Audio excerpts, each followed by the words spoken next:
One of the first things that you'll need to do when setting up a new system is to make sure that you have the correct subjects enabled on your server. If you click on the Subjects tab and then go to the option to edit the subjects, Adam will show you a list of all the subjects that are available on your server. In order to add a new subject, however, you can click on the option at the top of the screen.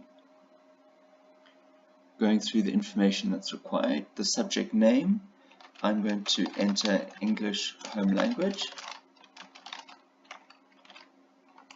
and the subject short name, you would type in something short so that when you look at it on a mark sheet or something like that, you have something simple but yet recognizable. In the subject category, we can choose what sort of subject this is or what sort of activity. So in addition to academic, one might choose things like general, sport, or culture. I'm going to leave this as academic. The learning area, I'm going to leave blank. Typically when schools have a subject like social sciences, which comprises of history and geography, they may elect to teach the history and the geography separately. However, when it comes to reporting, in order to group them, we then use a learning area, and for both of those subjects we could then type in social sciences. Because English Home Language doesn't form part of a group or a container with any other subjects, I'm going to leave that blank. The subject group just allows us to differentiate the subjects. Sometimes schools will have the same subject name, but they'll separate it for the different phases of the school. So they might have 3 different copies of English Home Language, for example.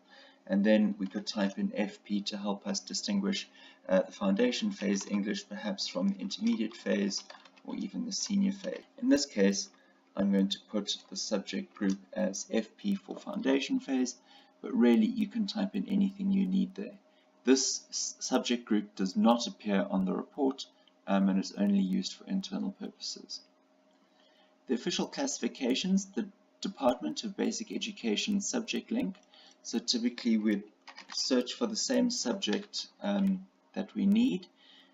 So again, I choose English Home Language. This means that you can, for example, have just English as the subject name if you wanted to.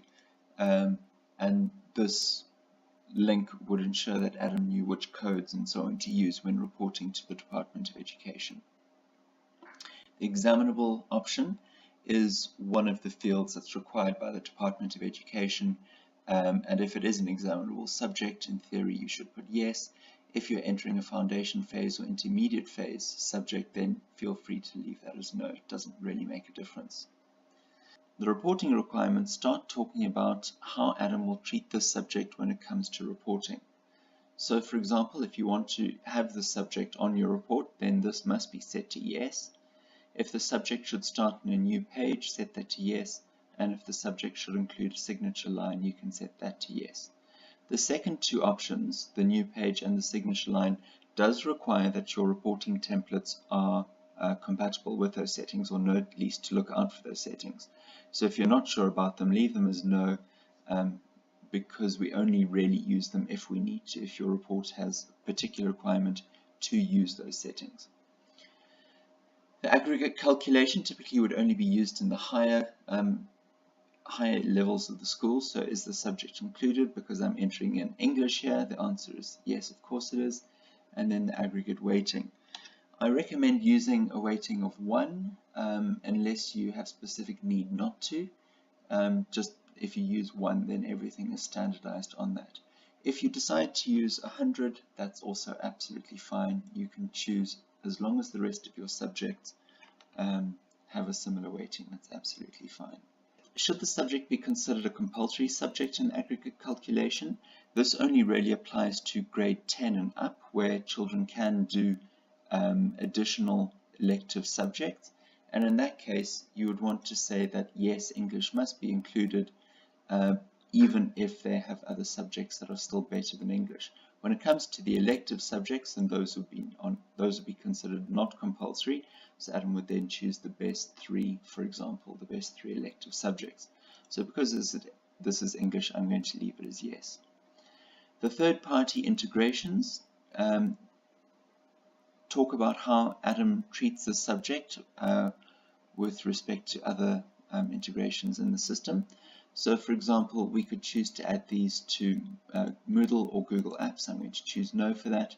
and should you show the class to the parents. If they have access to classes on the parent portal, then they'll see the subject. If you're entering organizational classes, for example, perhaps you have a subject for headmistress's comment or grade tutor's comment, then you would not want to show those, or not need to show those to parents. You might want to, but you certainly don't need to. Because this is English, I'm going to leave it as yes, so on the parent portal, this class and the teacher will appear there. The sorting, the list order, chooses the order that the subject will appear in the list. I'm going to leave it as list first, and so my English home language is now listed first. The list order that you see here is very important because this is the order that Adam will display the subjects in the report. So if you want to choose a different order, you can either use the up or down options that appear on the side here to move them. But if you do need to move them a far distance, click on the edit and change the list order, and in this list you can then choose where it should appear in the list. So I'm going to leave it as first and save the subject. And so we now have our English home language in the list.